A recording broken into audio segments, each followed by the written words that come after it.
Jagadisha Hare, Jaya Jagadisha Hare. O Keshava, O Lord of the universe, O Lord Hari, you have assumed the form of a fish. All glories to you. You easily acted as a boat in the form of a gigantic fish just to give protection to the Vedas, which had become immersed in the turbulent sea of devastation. So, before going into the pastime of Lord Varahadev, I thought that we could just cover some philosophical points on the significance of this pastime. It's always good to know the philosophy before the pastime. So the first question that comes, and it actually came up 2 days ago in the Bhagavatam class, where someone asked why Lord takes the form of a boar and fish and so on. So why does the Lord, the Supreme Lord, take these forms which are not so special?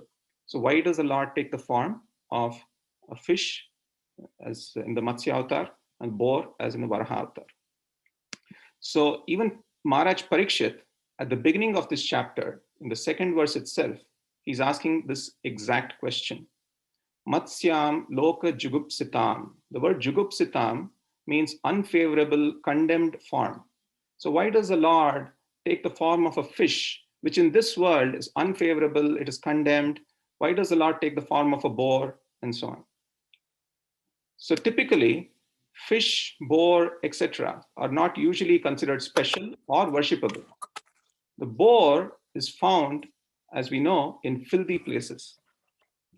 But interestingly, Lord Varahadev, when he appears from the nostril of Brahma, he is immediately called as Yajna Purush, and he's also addressed as Yajna Varaha. So Yajna Purush means the master of sacrifices. So typically in the Vedic culture, if an animal comes even near a sacrificial ceremony, in the precincts of a sacrificial ceremony, it is considered inauspicious. It is considered contaminated. But in this particular case, the Lord who takes the form of a boar is called Yajna Purush, or the master of sacrifices, by by Sukadeva Goswami. Just the fact that he's called as Yajna Purush proves that this form of the Lord is not ordinary. It's not an ordinary boar. It's not an ordinary fish. It is transcendental. And this is the answer that Sukadeva Goswami gives to the question that Parikshit Maharaj asks in the second verse. He gives the answer in the sixth verse, wherein he says, Nirgunatvad Diyo Gunaha. The form is always transcendental. The form is always spiritual. The form is not affected by the material modes of nature. So the next question that comes is, so why does the Lord choose these forms? The form of a fish, the form of a boar, the form of a tortoise, the form of half man, half lion, and so on. So I could come up with 3 reasons why the Lord chooses certain forms. The first reason is because of the circumstance itself. The circumstances and the purpose make the Lord choose these forms. For example, let's take the form of Lord Nrsimhadev, where he appeared as half man, half lion. By appearing in this form, the Lord fulfilled the promises made by 3 of his dear devotees. Narad Muni made a promise that Prahlad Maharaj would be protected. So to fulfill that promise, the Lord appeared in this form. Lord Brahma made the promise to Hiranyakashipu that he would not be killed by a man or an animal. To fulfill this promise, the Lord took this form. And also, when Prahlad showed the pillar and said that the Lord is in this pillar, to fulfill that also, the Lord took the form of Nrsimhadev. As it is said, Satyam Vidatum Nijavikta Bhashitam, to uphold the principles of truth, to uphold the words of his dear devotees, the Lord took this particular form. So it is the circumstance and the purpose for which the Lord sometimes takes certain forms. The second reason is that the Lord does not simply delight in his godhood alone. The Lord is not just waiting there seeking obeisances from him. The Lord is a person. he chooses to fight. He wants to fight, he wants to steal, he wants to engage in all these pastimes in various forms. And in each of these forms, he is worshipable. Even when he's stealing, he's worshipped as Makanshor, and so on. And even in this particular form, he's worshipped as Yagya Varaha. And the third reason why the Lord chooses certain forms is because he wants to conceal his godhood so that he can lovingly reciprocate with his devotees through various pastimes. In fact, even in this particular pastime, when the Lord appears from the nostril of Brahma, even Brahma gets bewildered. What is this form? What is this form that's coming out from my nose? And it's only much later when the Lord expands himself into a gigantic form does he realize that this is my dear Supreme Lord. So the Lord actually conceals his godhood so that he can have loving exchanges with his devotees. So that is from the perspective of the Lord. Now, how should we hear these pastimes? We know that the Lord's pastimes have the potency to liberate us from the cycle of birth and death. Janma karma chame divyam evam yoveti tatvataha tatva deham punarjanma naiti mameti so Arjuna, as it is mentioned in Bhagavad Gita 4.9. So the Lord's pastimes can liberate us. Just hearing the Lord's pastimes can liberate us from the cycle of birth and death. So how should we hear these pastimes? So His Holiness Radhanath Swami Maharaj says that we should hear these pastimes in the mood of a devotee. Not only that, we should hear these pastimes ideally from a devotee.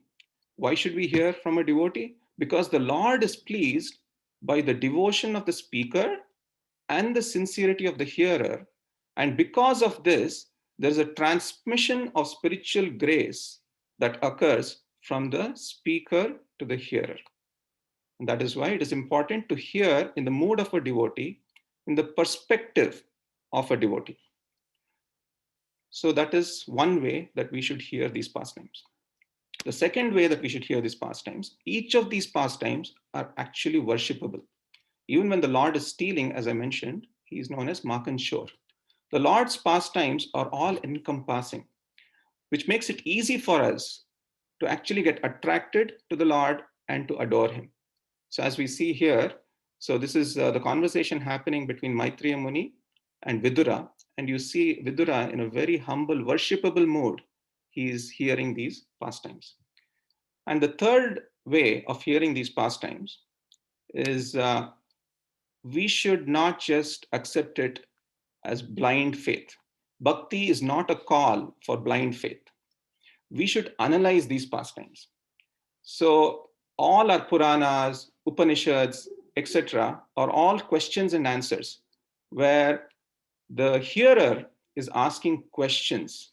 Like even in this particular chapter, we heard that Parikshit Maharaj is asking this question: why this form? Why this form of a fish? So he's analyzing the pastime, he's questioning the speaker. And he's doing that, he's analyzing not to speculate, but to raise his consciousness so that he can realize this pastime at a very, very deep level. So we should analyze the pastime so that we can realize the gems that are stored in these pastimes. And then we can start relishing these pastimes. So with that, let's also understand, let's take one more example. So by doing this, we can realize our full potential. I always like to give this example of a fridge or a refrigerator. A refrigerator, as long as it is connected to the power outlet, it realizes its full potential. If we remove the wire from the power outlet, then it can still be functional as a cupboard, but it will not realize its full potential as a fridge. So similarly, we can also relish and realize these pastimes by connecting with these pastimes. So let's move ahead. Some more philosophical points. It is also important to understand Krishna's position before understanding his action. So what does this mean? So it is also mentioned that we must hear the first 9 cantos before reading the 10th canto. The reason for this is that we must understand the philosophy before understanding the pastime. Let's take one example. So let's take the example of Krishna stealing butter. So if you just look at the action, you might think, oh, Krishna is stealing here. How can the Lord steal? Isn't stealing a crime? And so on. So if you just look at the action without understanding Krishna's position, we can get confused. But if you understand Krishna's position, that Krishna is the source of everything, and not only that, Krishna is stealing so that he can lovingly reciprocate with his devotees, then it all makes sense to us. So Krishna is stealing, he's not just stealing butter, but he's stealing the butter in our hearts. So another example, a simple funny example, is just imagine a tribal who is witnessing a surgery happening in an operating theater. Now, if he has no clue what is happening, he is just confused because he's seeing the surgeon cutting open the stomach of the patient. And he's completely bewildered. He goes to his relatives and he tells, oh, what's happening here? See, your relative is getting cut open. He's killing your relative and so on. But that is because he's seeing the action without understanding the position of the doctor. So similarly, we must understand the philosophy before the pastime. The third philosophical point is Krishna is the source of the strength of his opponents. In all these pastimes of the rasa of chivalry or fighting, it's also known as Veer Ras. So in this rasa, we must understand that the source of the strength of Krishna's opponents is Krishna himself. So the Lord empowers those with whom he is fighting. So Prahlad Maharaj was asked by Hiranyakashipu, what is the source of your strength? So for that, Prahlad Maharaj answers, the source of my strength, which is also the source of your strength, which is also the source of Brahma's strength, is Lord Vishnu himself. And as we will see later, in the battle between Hiranyaksha and Lord Varahadev, Hiranyaksha's strength also comes from Varahadev. So the question comes, if Krishna is the source of all strength, if Krishna is the source of all attractiveness, then why do we get attracted to things, persons, Hollywood stars, sports stars of this world? The answer is given in Bhagavad Gita 10:41, Yadyat Vibhutimat Sattvam Srimad Urjitam Evava. So the translation is, know that all opulent, beautiful, and glorious creations spring from but a spark of my splendor. So all the things that we are getting attracted, all the beautiful things, all the opulent things that we're getting attracted in this world is actually coming from Krishna. The attractiveness comes from Krishna, but this attractiveness may not take us to Krishna. If we look at these things independently of Krishna, then this attractiveness will not take us to Krishna. So the definition of Maya confirms that. So the definition of Maya, as mentioned in Srimad Bhagavatam, Rite Artham Yat Pratiyeta Na Pratiyeta Chatmani Tad Vidyat Atmano Mayam Yata Vasho Yata Tamaha. A translation, O Brahma, whatever appears to be of any value, if it is without relation to me, it has no reality. Know it as my illusory energy, that reflection which appears to be in darkness. So if we get attracted to anything in this world without understanding its connection to Krishna, then that is Maya. So therefore, we must cultivate attraction to those things that will take us to Krishna. Krishna's holy names, Krishna's pastimes, the Dham, Nam, Dham, Deity, devotee, Bhagavatam. So we must cultivate attraction to these things that will take us to Krishna. So having said that, now we can look at the pastime. Now that we have covered the philosophy, now we can look at the pastime. I'll try to describe this pastime in the next 20 minutes. So this pastime appears in the third canto of Srimad Bhagavatam. The 13th chapter describes the appearance of Lord Varahadev, and the 18th, 19th, and 20th chapters describe the fighting pastime with Hiranyaksha.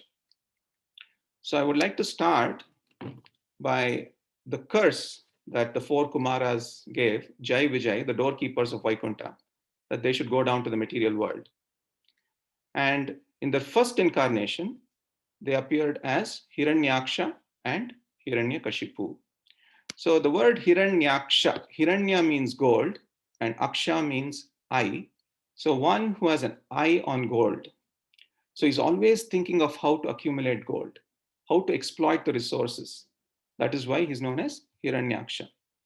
It is mentioned that when Hiranyaksha and Hiranyakashipu were in the womb of their mother, all kinds of inauspicious signs took place. There were storms, the stars started to move in retrograde motion in opposite direction.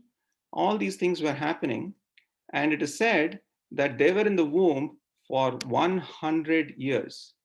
The mother was feeling scared that even them just being in the womb is causing so much inauspiciousness. What if they come out of the womb? What can they do? But by nature's law, they had to come out after 100 years.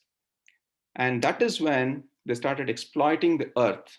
They destabilized the cosmic order. So, dharma does not just mean the religious principles or practices, it also means maintaining the cosmic order of this world. So, in this context, I just want to mention two differences between the demons and the demigods. So, the demigods cannot tolerate disorder. The demons, on the other hand, cannot tolerate order. So, whenever there is any order, they want to destabilize it. They want to cause havoc. They want to exploit it, which is what Hiranyaksha and Hiranyakashipu were doing. But the demigods, on the other hand, they cannot tolerate disorder. Whenever there is disorder of the cosmic order, they immediately take shelter of Brahma, who approaches Lord Vishnu on their behalf, and so on. Another difference between the demons and the demigods is that the demons, whenever they possess something, they have this ownership mentality. I own this. I possess this, but I completely own this. But the demigods, on the other hand, understand that anything in this world is temporary. So, in one sense, we are not the owners, but we are the stewards. We are here just to take care of the things that we possess. We cannot own them because ultimately everything is temporary. So, this is relevant because here Hiranyaksha thinks that he owns the world, he owns the planet, and he drags it down to the Garbhodaka ocean. So, before we talk about that, so this is the Brahmanda that I'm showing you here. So, in the Brahmanda, you see the earth is in the middle planet. And because of the instability that was caused by Hiranyaksha, the earth went down to the Garbhodaka ocean, to the bottom of the Garbhodaka ocean. It is also mentioned in other places that it was Hiranyaksha himself who dragged the earth to the bottom of the Garbhodaka ocean. But anyway, either way, the earth is now in the bottom of the Garbhodaka ocean. And at this point, Brahma starts getting worried. He starts getting bewildered. What should I do now? He starts meditating on the Lord. At that point, Lord Varaha appears. Varahadev ki jai. So the Lord appears from the nostril of Brahma. So he's appearing, as you see here, from the nostril of Brahma. And it is said that when he appeared, he was very, very tiny, the size of the tip of one's thumb. And even Brahma was bewildered. Who is this? What is this boar coming out of my nostril? It was only much later when the Lord expanded that he understood that it is the Supreme Lord. So while this was going on, Hiranyaksha was in a place called Vibhavari, and he was enjoying in a lake in Vibhavari, which happens to be the capital of Varuna. So Narad Muni and Varuna, knowing that the Lord had appeared, they told Hiranyaksha, only Lord Vishnu can satisfy your desire to fight. And they showed him the whereabouts of the Lord. They told him, Go down to the Garbhodaka ocean where you'll actually find someone suitable to fight with you. So Hiranyaksha gets excited about this and he quickly goes to the Garbhodaka ocean where he meets Lord Varaha, who is bearing the earth on his tusks, as you see here. So at that point, as soon as Hiranyaksha sees the Lord, he immediately starts criticizing him. He starts saying that this earth is mine. Remember the possessing mentality that I mentioned that exists in demons? So he said, this earth is mine. I possess this. You have no right to take it away from me, and so on. So he starts criticizing, abusing with strong words against the Lord. At that point, the Lord, because he was carrying Mother Earth or Bhumi on his tusks, he decided to place her so that she doesn't get frightened. He decided to place her comfortably over the ocean, and he also gave her the ability to float on the ocean. After he did that, the battle between Hiranyaksha and Lord Varahadev took place. And we see here the battle is taking place, and both of them are holding their maces. And it was a wonderful sight to witness. And all the demigods, as you can see, are watching this particular battle take place. So at this point, Brahma actually approaches the Lord and says, my dear Lord, you are infallible. Please kill this sinful demon before the demoniac hour arrives. So they were in the period of time called Abhijit, which is a very auspicious time. So Lord Brahma was getting anxious. Lord, please kill him soon so that the inauspicious time does not arrive. So this is explained as I put here, Srimad Bhagavatam 3:18-25. So I'll go through the Bhagavatam, the verses, and explain with some illustrations. So then what happens is the fight continues, and at one point, Hiranyaksha's mace hits Lord Varaha's mace so hard that the mace slipped from the hands of Lord Varahadev, and it looked splendid while it fell down. At that point, Hiranyaksha had an excellent opportunity to strike Lord Varahadev without obstruction, but he respected the law of single combat. Not only that, he actually did that because he wanted to defeat the Lord in splendor. He wanted to defeat the Lord in style. He had that pride. At that point, all the demigods became extremely anxious. They told Lord Varahadev, please, please don't play with him anymore. Please kill him immediately. And it is at that point that the Lord actually summoned his Sudarshan Chakra. And when Hiranyaksha saw the Sudarshan Chakra, he sprung into the air and he aimed his mace at the Lord and he hurled the mace towards the Lord, exclaiming, you are slain, you are slain. But the Lord very playfully knocked down the mace with his left foot. Now, having lost his mace, he summoned a trident. Hiranyaksha called for his trident, and now he hurled the trident towards the Lord. And the Supreme Lord tore it to pieces with his Sudarshan Chakra, as we see here. Now, Hiranyaksha had lost his mace, he had lost his trident, so he decided to attack the Lord with his bare hands. So here we see that he actually goes towards the Lord and punches the Lord's chest with his fist. And while he's doing this, it is mentioned in the Bhagavatam that this does not affect the Lord even one bit. In fact, it is said in the Bhagavatam that just as how an elephant does not even react when thrown like a garland of flowers, like it was almost like as if he was struck by a garland of flowers and it did not even affect him. So after this, because now Hiranyaksha was completely humiliated. He had lost his mace, he was not able to attack, he felt very powerless. At that point, he started to think of some other ways by which he could attack. So he started using his mystic powers. So he started using many tricks against the personality of Godhead. And he started creating fierce winds in all directions. He started spreading darkness. He started causing the mountains to discharge weapons of all kinds. Again, none of these things affected the Lord. The Lord discharged his Sudarshan Chakra, which was capable of dispersing all the magical powers displayed by Hiranyaksha. So the demon now had no option, but he came back in the presence of the Lord. And in a fit rage, full of rage, he tried to embrace the Lord with his arms in order to crush the Lord. But to his amazement, he found that the Lord, whenever he tried to crush the Lord was outside the circle of his arms. The Lord is a supreme mystic, so the Lord decided to play with his own coin.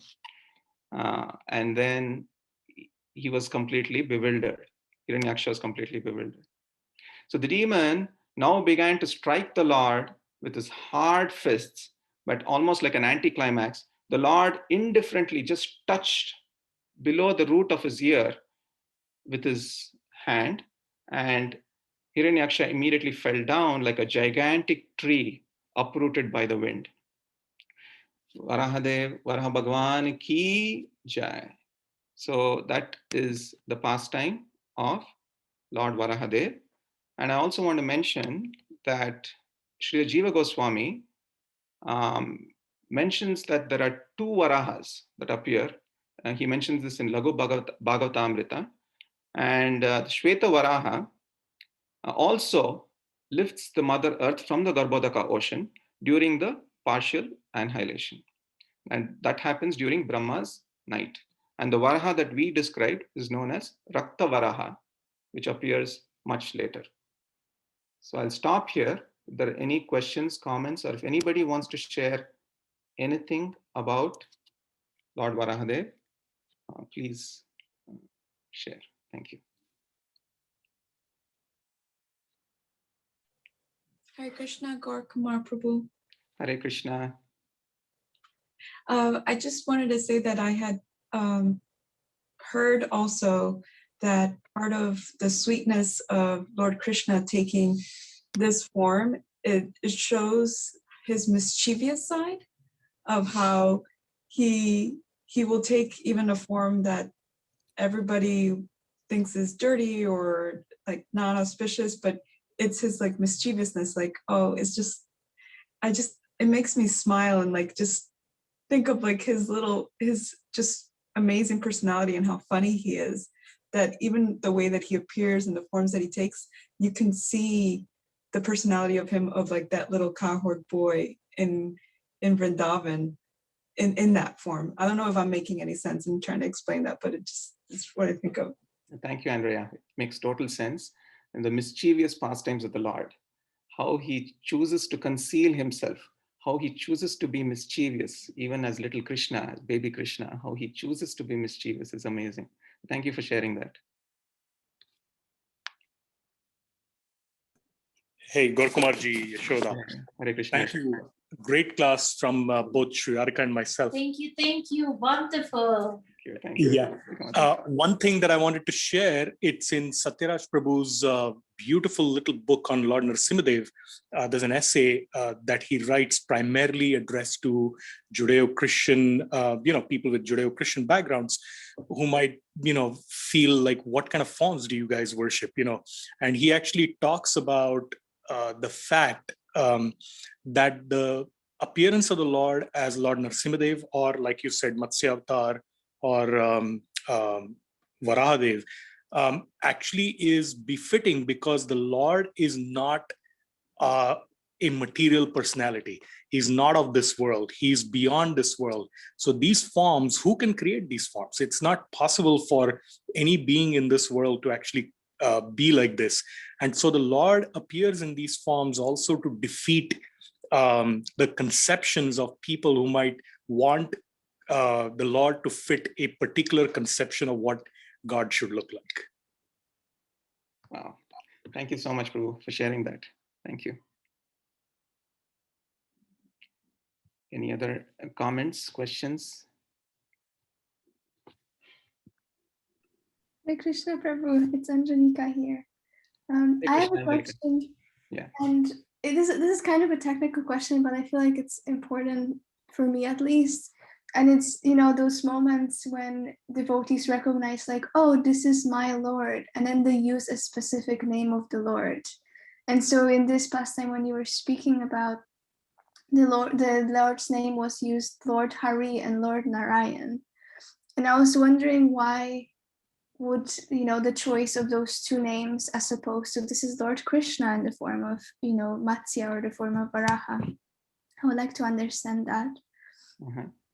So in the Dashavatara Stotram, and the one that I read at the beginning, so we mentioned Keshava Drita. So there, the word Keshava is Krishna, and Krishna is also known as Hari, and sometimes he's also addressed as Narayan, and so on.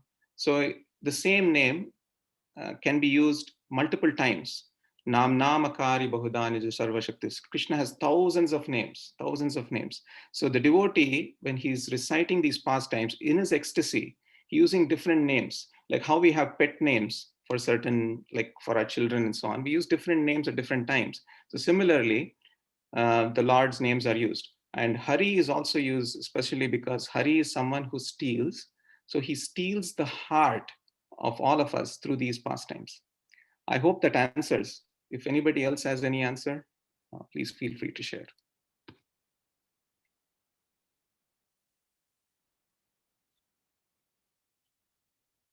It's so interesting that a boar is normally seen to be ugly, but the demigods and all the devotees, when they heard his roar and they saw his bristling hairs on the body and his effulgence, and that he was actually perceived as very beautiful, as very attractive.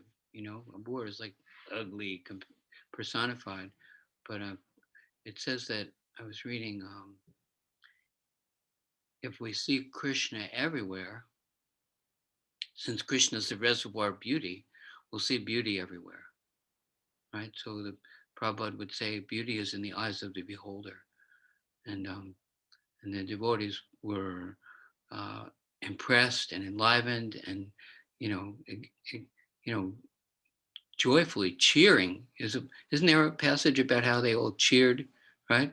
Yes. When, whoa, look at that, look at Krishna, how can he do that? That's so amazing.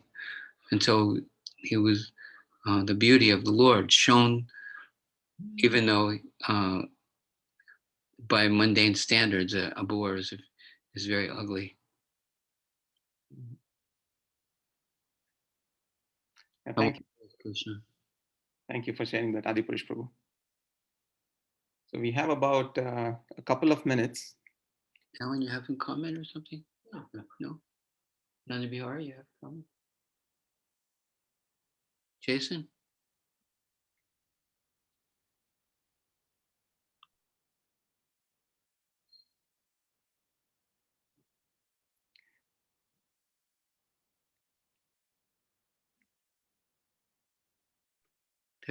There's a passage, an expression that people use, pushing the envelope. Mm-hmm. And just sort of was saying, Krishna pushes the envelope. Whenever you say he can't do that, no, he can't become a fish. He can't appear as a boar. Then he stretches goes beyond the borders of what you think, whatever limitation you think there might be. Krishna can do anything. Why not? We have to accept that principle that he can do whatever he wants, and be playful and mischievous, and just enjoy all kinds of ways of enlivening his devotees. Yes, thank you for sharing that. We are all eager to take darshan of the Lord, especially because Varaha Narsingha is on the altar, and today is the perfect day to take the darshan. Very auspicious day. People may or may not know that Lord Nrsingadev Shila, when you turn the deity this way, he has this roaring mouth, and then when you turn him sideways, he has this snout like a Varaha. He's a Nrishinga Varaha Shila, because the Shalagram Shilas appear. And strangely enough, they have this, like you can see different features of the Lord. And usually on Varaha's appearance day, they turn at Shalagram Shila this way, and they even offer the Lord tusks. I'm not sure what he looks like today, but and we relish these different forms of the Lord. We become purified by meditating upon them.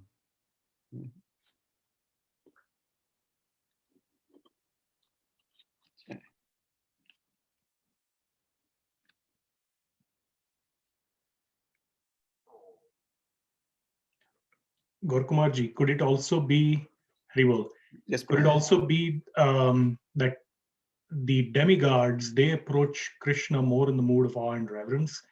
So they know him more as Narayan or Vishnu, Hari, and that's why they spontaneously respond to him. Like, different devotees we find even in our movement, if they're attached to Govinda, when they call out, they'll say, "Oh Govinda." They won't say, "Oh Krishna," or "Oh Murlidhar." We call out, "Oh Murlidhar," because we're attached to him. So perhaps that could also be the reason. Yeah, totally. And there's a comment by Athena Mataji also. And could it be possible too that Krishna is the most confidential? Yes, that is also true. So all of these reasons are true. Awe and reverence, confidential, just out of love of the devotees. There, Shri Radha Murlidhar Bhagwan ki jai. Varha Narsingadev Bhagwan ki jai. Gaur Srila Kumar Prabhu Prabhupada ki jai. Srila Prabhupada ki jai.